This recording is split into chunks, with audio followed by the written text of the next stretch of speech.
At 103 years old, you've seen people you love come and go. You've watched the world change faster than you ever imagined, and when someone that old looks at you and says, "Most people regret the same things, and they realize it too late," you listen. Today, we're sharing life advice from a 103-year-old, not the kind you find on posters, but the kind that only comes from a long life filled with mistakes, love, loss, and quiet wisdom. This is young Vaz Old, and this is a conversation you don't want to miss. There's something powerful that happens. When young questions meet old wisdom, the young ask, "What should I do with my life? What mistakes should I avoid? What really matters in the end?" And the old, they don't rush to answer. They've already lived the answers. On this channel, Young Vaz Old, we explore the space between generations, where experience meets curiosity and where regret becomes advice. Today's story comes from a man who just turned 103 years old, no fame, no best-selling book, just a long, ordinary life, which, as you'll see, is exactly what makes his advice so powerful. He sits by the window every morning. Same chair, same routine. The sun hits the floor at just the right angle, and he watches people walk by. Young couples holding hands, teenagers glued to their phones, parents rushing to work. When asked what it feels like to be 103, he smiles and says, "It feels like I blinked, and suddenly I'm here." That sentence alone tells you how short life really feels when you reach the end of it. One of the biggest mistakes, he says, is thinking you have time, not in a dramatic way, not like a warning, just a quiet fact. He talks about his 20s, working long hours, putting off dreams, telling himself, "I'll do it later." Later to travel, later to say sorry, later to spend time with people he loved. Later didn't always come. He says regret doesn't show up loudly. It shows up at night, when the house is quiet, and your memories are louder than your regrets. He pauses here, looks down at his hands. Hands that once built things, fixed things, held children. Life lessons, he says, aren't learned in big moments.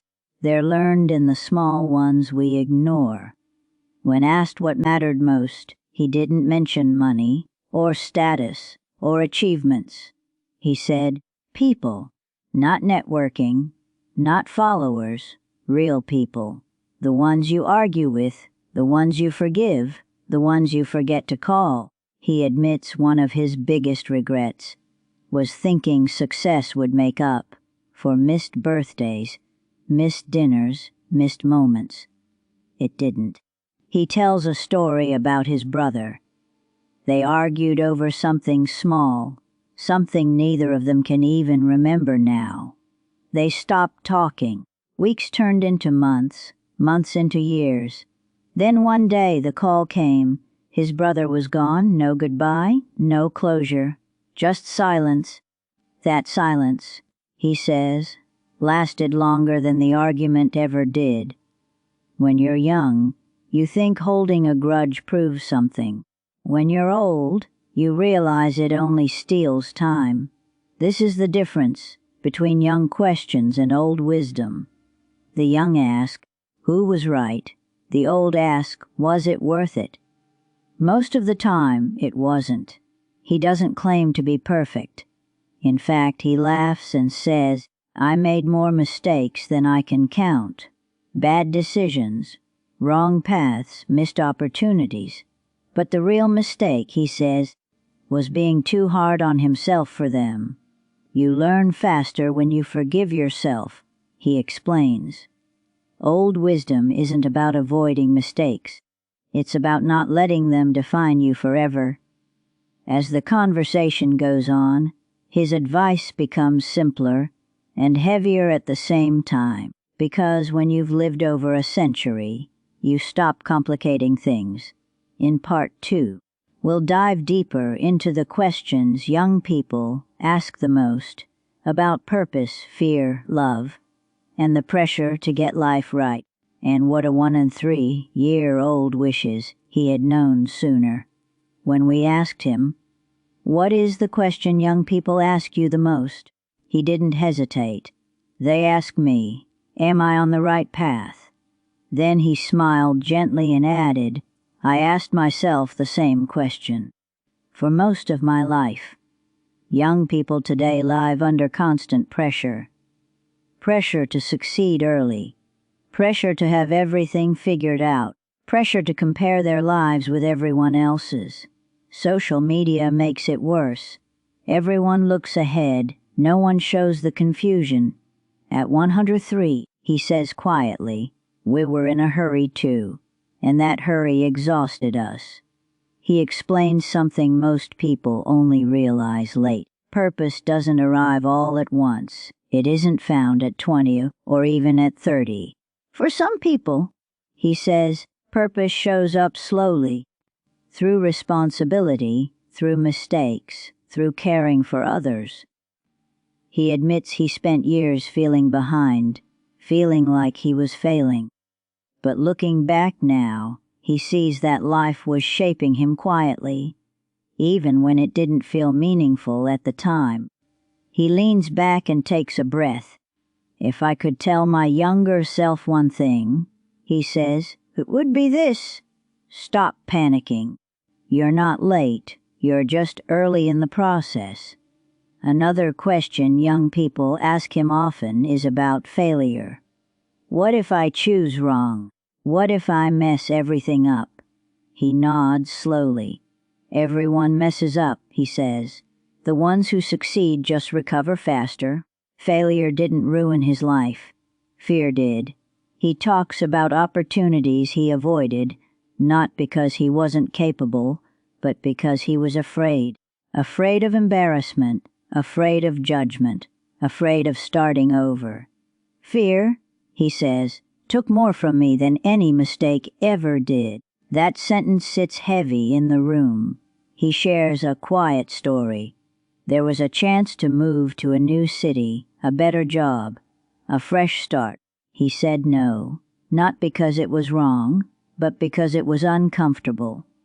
I often wonder, he says, who I would have become if I had been a little braver. When you're young, you think comfort means safety. When you're old, you realize comfort can slowly shrink your world.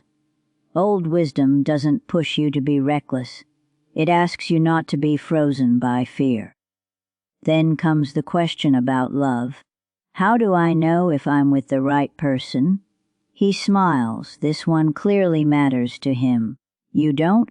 He says honestly. You learn. He explains that love isn't something you find once and never work on again. Love is patience. Love is choosing the same person on ordinary days. Love is staying when leaving would be easier. One of his regrets, he admits, was assuming love would survive on its own, without effort. It doesn't. He looks toward the family photos behind him. People think they'll have time later to fix things, he says softly. But later becomes memories, and memories don't change. That's when he says something simple and unforgettable. Say what matters while the person can still hear it. As the conversation slows, his advice becomes more direct, almost urgent. Because when someone reaches 103, they're not trying to impress you. They're trying to spare you regret. In Part 3, we'll break down the key takeaways, practical lessons you can apply right now, before time quietly passes. And we'll end with one final message he believes everyone should hear before it's too late. As the conversation comes to an end, there's a noticeable shift in his voice. Slower, more careful. Not because he's tired, but because he knows these words matter. At my age, he says, you don't speak much unless you mean it. The first lesson he wants people to understand is about time. Money comes and goes, he says. Energy fades. But time only moves one way. He encourages young people to stop saving their lives for later. Don't wait to travel. Don't wait to apologize. Don't wait to call someone you miss. If something matters to you, make time for it now, while your body, mind, and relationships allow it. He returns again to relationships, because in the end that's what filled his memories and his regrets. Being right feels good for a moment, he says, but being close lasts longer. Let go of unnecessary arguments. Reach out first. Say the uncomfortable apology. Pride isolates, connection heals. His third takeaway is simple and heavy. Fear is making your choices, he says. You're not really choosing. Fear of failing, fear of judgment, fear of starting over. He's not asking you to be fearless, just honest.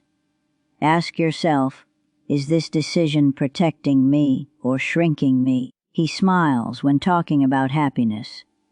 People search for it loudly, he says. But happiness is usually quiet. It's routine. It's peace. It's having someone to sit with at the end of the day.